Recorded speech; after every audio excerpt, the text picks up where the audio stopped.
Hi friends, welcome to my YouTube channel. ಎಲ್ಲರೂ ಹೇಗಿದ್ದೀರಾ? I hope ಎಲ್ಲರೂ ಚೆನ್ನಾಗಿದ್ದೀರಾ ಅಂತ ಅಂದ್ಕೊತೀನಿ. ಮತ್ತು ಯಾರೆಲ್ಲ ನನ್ನ ಚಾನಲ್ನ ಸಬ್ಸ್ಕ್ರೈಬ್ ಮಾಡಿಲ್ವೋ ಅವರೆಲ್ಲ ಸಬ್ಸ್ಕ್ರೈಬ್ ಮಾಡಿ ಬೆಲ್ ಐಕಾನ್ನ ಕ್ಲಿಕ್ ಮಾಡಿ. ನಾವಿವತ್ತು ಕರ್ಮೀನ್ ಸಾಂಬಾರನ್ನ ಹೇಗೆ ಮಾಡೋದು ಅನ್ನೋದನ್ನು ನೋಡೋಣ ಬನ್ನಿ.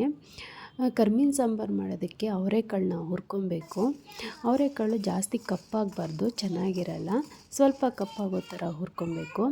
ಆ ಹುರಿದಿರೋ ಅವರೆಕಾಳನ್ನು ತೊಳೆದ್ಬಿಟ್ಟು ಕುಕ್ಕರ್ಗೆ ಹಾಕ್ಕೊತಿದ್ದೀನಿ. ಪಾತ್ರೆಯಲ್ಲೂ ಮಾಡ್ಕೊಬೋದು.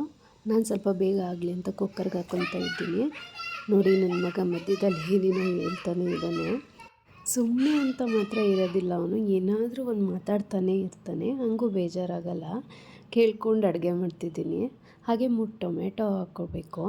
ಮತ್ತು ಆಲೂಗೆಡ್ಡೆ ಬದನೇಕಾಯಿ, ಇದಕ್ಕೆ ಮೇಯ್ನ್ ಬೇಕಾಗಿರೋ ತರಕಾರಿನೇ ಅದು. ಆಲೂಗೆಡ್ಡೆ ಬದನೇಕಾಯಿ ಹಾಕ್ಕೊತಾ ಇದ್ದೀನಿ. ಅದು ಆಲೂಗೆಡ್ಡೆ ಬದನೇಕಾಯಿ ಹಾಕಾದ್ಮೇಲೆ ಅದಕ್ಕೆ ಸ್ವಲ್ಪ ಸಾಂಬಾರು ಪೌಡ್ರನ್ನ ಆ್ಯಡ್ ಮಾಡಬೇಕು. ಸಾಂಬಾರು ಪೌಡ್ರು ನಿಮ್ಗೆ ಎಷ್ಟು ಬೇಕೋ ಅಷ್ಟನ್ನು ಕನ್ಸಿಸ್ಟೆನ್ಸಿ ನೋಡಿಕೊಂಡು ಆ್ಯಡ್ ಮಾಡ್ಕೊಳ್ಳಿ.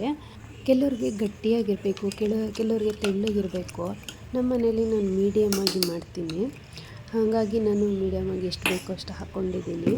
ಅದಕ್ಕೆ ಸ್ವಲ್ಪ ಕಾಯಿ ತುರಿ ಮತ್ತು ಅರ್ಧ ಈರುಳ್ಳಿನ ಹಾಕ್ಕೊಂಡಿದ್ದೀನಿ. ಇನ್ನರ್ಧ ಎತ್ತಿಟ್ಕೊಂಡಿದ್ದೀನಿ, ಆಮೇಲೆ ಒಗ್ಗರಣೆಗೆ ಬೇಕಾಗುತ್ತೆ ಅಂತ.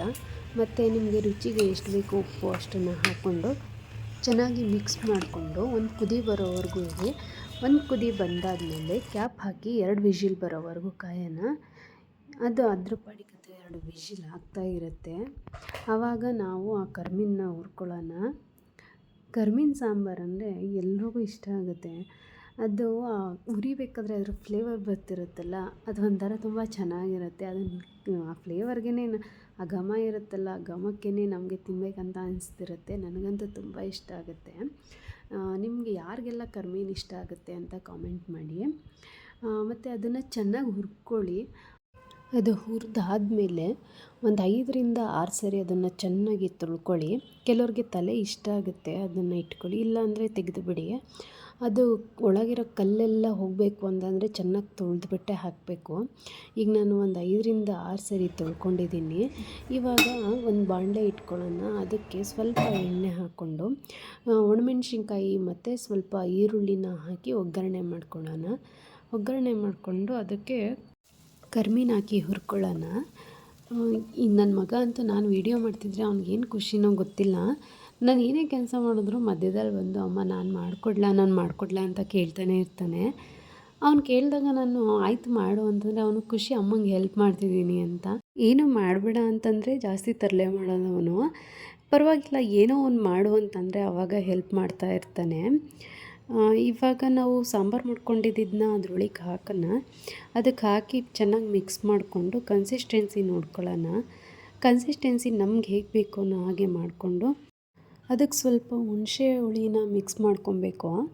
ಹುಣಸೆ ಹುಳಿನೂ ಅಷ್ಟೇ, ನಿಮಗೆ ಎಷ್ಟು ಬೇಕು, ಜಾಸ್ತಿ ಹುಳಿ ಬೇಕಾ ಇಲ್ಲ ಕಡಿಮೆ ಬೇಕಾ ಅದನ್ನು ನೋಡಿಕೊಂಡು ಮಿಕ್ಸ್ ಮಾಡ್ಕೊಳ್ಳಿ. ಹಾಗೆ ಅದು 1-2 ಕುದಿ ಬಂದರೆ ಸಾಕು, ಸಾಂಬಾರು ರೆಡಿ ಆಗುತ್ತೆ. ನಿಮ್ಮ ಮನೇಲಿ ಯಾವ ಥರ ಮಾಡ್ತೀರಾ ಸಾಂಬಾರನ್ನ ಅನ್ನೋದನ್ನು ಹೇಳಿ.